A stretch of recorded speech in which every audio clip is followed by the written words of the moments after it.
YouTube channel aku, saya Triutari. Saya akan berbagi video mengenai cara pendekatan secara inteligensi, kognisi, dan metakognisi. Nanti saya akan berikan sedikit video singkat dan nanti saya akan respon sedikit dengan menganalisis video tersebut yang pastinya sangat bermanfaat. Udah gak usah berlama-lama, mari kita mulai. Jangan sampai kamu lewatin ya. Pertama-tama, apa sih inteligensi itu? Mari kita bahas. David Wessler, inteligensi adalah kemampuan untuk bertindak secara terarah, berpikir secara rasional, dan menghadapi lingkungannya secara efektif. Secara garis besar, dapat disimpulkan bahwa inteligensi adalah suatu kemampuan mental yang melibatkan proses berpikir secara rasional. Sedangkan menurut Gardner, mengelompokkan inteligensi ke dalam 7 kelompok, yaitu yang pertama inteligensi linguistik, yang kedua logistis matematika, ketiga spasial, keempat musik, 5 kinestik tubuh, 6 interpersonal, dan juga yang terakhir yaitu intrapersonal. Kita lihat video pertama guys, silakan menyaksikan. 에이스 선발전을 시작하겠습니다.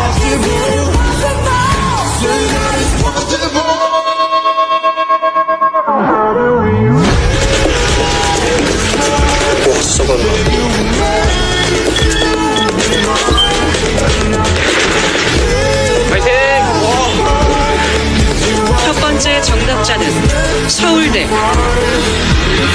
정현빈 씨입니다.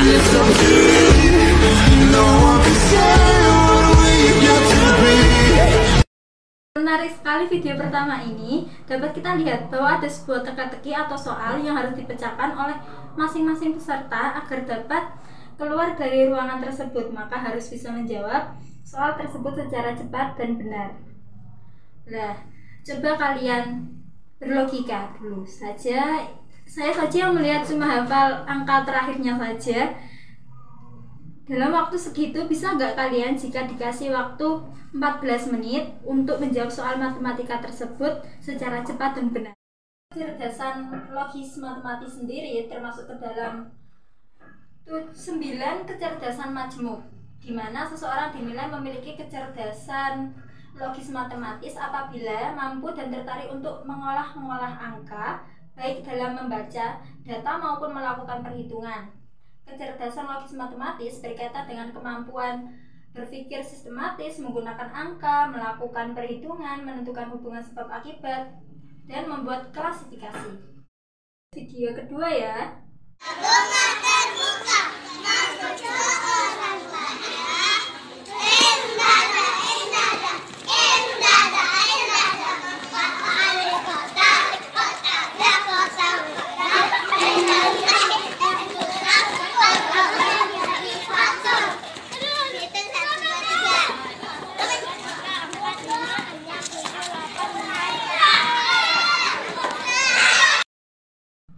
Dari video kedua ini dapat kita lihat bahwa ada sekumpulan anak-anak bermain ya, kalau kita lihat.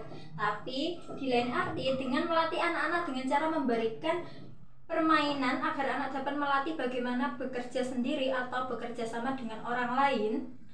Cara ini dapat melatih mereka memahami orang lain, juga termasuk ke dalam inteligensi interpersonal, yaitu mampu untuk memahami dan berinteraksi secara efektif dengan orang lain, juga termasuk kecerdasan sosial. Ciri interpersonal sendiri yaitu pandai komunikasi, solidaritas tinggi, mendengar yang baik, senang bekerja kelompok. Sedangkan kegemarannya yaitu memimpin, berkumpul, mengobrol. Juga kebutuhannya yaitu diantaranya teman, pertemuan sosial, juga organisasi. Kita lanjut video ketiga. Hai, nama aku Misha Mahira Samir. Aku akan membawakan lagu Shailene. Selamat menyaksikan.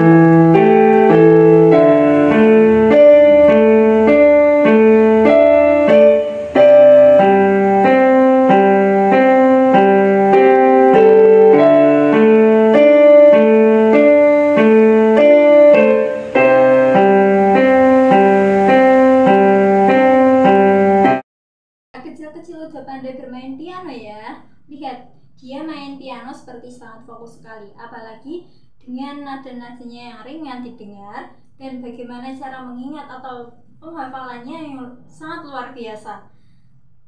Ini termasuk ke dalam inteligensi musik, yaitu kemampuan menggunakan bahasa musik, kemampuan untuk menyimpan nada dalam benak seseorang, untuk mengingat irama atau secara emosional terpengaruh oleh musik. Orang dengan kecerdasan musikal memiliki serangkaian karakteristik unik yang memungkinkannya unggul dalam aktivitas musik. Ciri-ciri ini mencakup kepekaan terhadap ritme, mendengar melodi, dan kemampuan membedakan variasi nada. Anak dengan kecerdasan musikal seringkali mengekspresikan dirinya melalui musik dengan cara yang unik dan kreatif. Mereka juga mungkin menggunakan musik untuk mengekspresikan emosinya. Selain itu, anak-anak dengan kecerdasan musikal dapat berkolaborasi dengan orang lain untuk menciptakan musik seperti membentuk band atau tampil dalam paduan suara. Kita lanjut ke video keempat.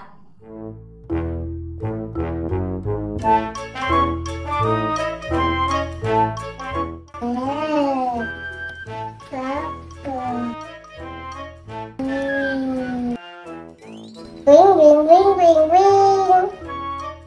Dewa dewa. Ping ping ping ping. Video keempat ini terlihat bagaimana pelajaran untuk meningkatkan fokus dan konsentrasi, juga meningkatkan kemampuan bahasa anak, salah satunya dengan cara seperti itu, yaitu dengan melatih anak untuk mencoba mengajak anak meletakkan tutup botol pada tempatnya sesuai warna, lalu meminta anak menyebutkan warnanya sesuai yang diletakkan. Nah, ini juga termasuk ke dalam pendekatan kognisi. Mengapa? Menurut Nestor, yaitu kognisi yaitu perolehan, penataan, dan penggunaan pengetahuan. Ini dapat meningkatkan memori atau juga kefokusan seseorang, yaitu berkaitan dengan daya ingat, tingkat kefokusan seseorang. Semakin fokus, semakin baik memori atau daya ingatnya. Hal ini menunjukkan bagaimana suatu informasi akan ditransfer dan disimpan dalam otak. Juga mampu berbahasa yang berkaitan dengan bagaimana seseorang mampu menyusun kata-kata saat berkomunikasi dengan orang lain. Setiap orang memiliki kemampuan bahasa yang berbeda-beda tergantung dari fungsi kognitifnya. Kita lanjut video terakhir, yaitu kelima. Kalau dotnya satu di bawah, ba. Ba. Ini dua dotnya di atas, ta. Ta. Ini sa. Sa. Ini- Tapi dia sama banyak lah. Ini ya tamam. Ya Ini juga. ini kayak gini, kayak ordek. Ordek. Dotnya di dalam, jim. Kim. Ini nggak ada dotnya, ha. Ha. Kalau- Tapi dia yang ini dan tuanya itu ada juga sama Kevin dia Iya, lah. kalau ini dotnya di atas, ho. Ha. Ini dal. Ta. Adiknya pandai ya, pandai mengutarakan pendapatnya. Dia bisa protes loh pada ibunya. Terlihat sekali komunikasinya yang sangat lancar. Dalam usia perkembangannya, anak membutuhkan komunikasi yang baik dan lancar dalam menerjemahkan semua keinginannya dan kebutuhannya terhadap orang lain. Di sisi lain, komunikasi ini juga membantu anak mendapatkan umpan balik dari orang lain yang berguna membantu memahami kognisinya sendiri.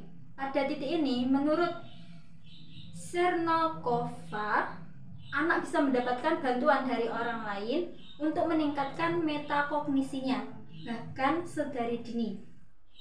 Ini termasuk dalam peran metakognisi dalam proses belajar. Intinya, metakognisi ini adalah kesadaran berpikir apa yang diketahui dan apa yang tidak diketahui. Metakognisi adalah sarana untuk berpikir lebih dalam pada tingkat abstraksi yang lebih tinggi. Ini juga menghasilkan efisiensi dalam berpikir dan belajar. Selesai nih pembahasan kita hari ini. Mungkin itu saja yang bisa saya sampaikan. Semoga bermanfaat untuk kalian. Nah, sekarang saya pamit ya.